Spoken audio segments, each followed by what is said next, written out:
Hier met Kiewen Stoffels, hakker en kaptein van Blanco United.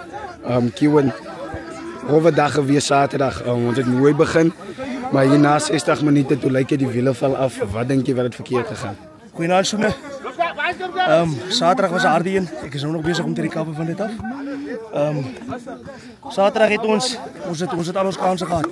In die tweede helfte het ons nek van die kat afgehaal en hulle het alle kanse gebruik en voordeel getrek uit. En ons het op die agtervoet beland en ongelukkig kon ons nie terugkom nie.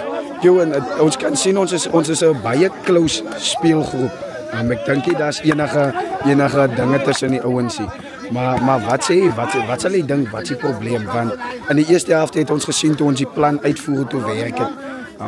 En met soos ook met ander games, het voel vir ons doen alles reg, maar dan gebeur er net iets en die ouens switch af. Wat sal jy sê wat gebeur? Op hierdie oomblik sensitiwiteit, sekere spelers is baie sensitief. En dan die volgende ding waaraan ek glo, op hierdie oomblik is daar geen plek vir egos nie. 100%. Hoe gou ons egos uit die pad uit kry, hoe gou die aangeswitch kom by die veld met 'n regte attitude.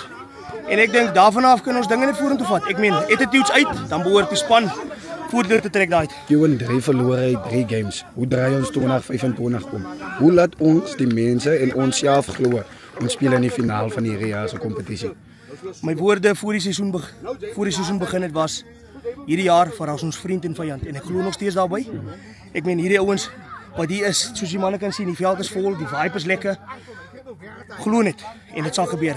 Ek meen, dit sê in die Bybel dat die wie glo of geloof het, so klein soos 'n saad, sal op die ou ende die vrugte pluk. En ek glo nog steeds ons gaan dit doen.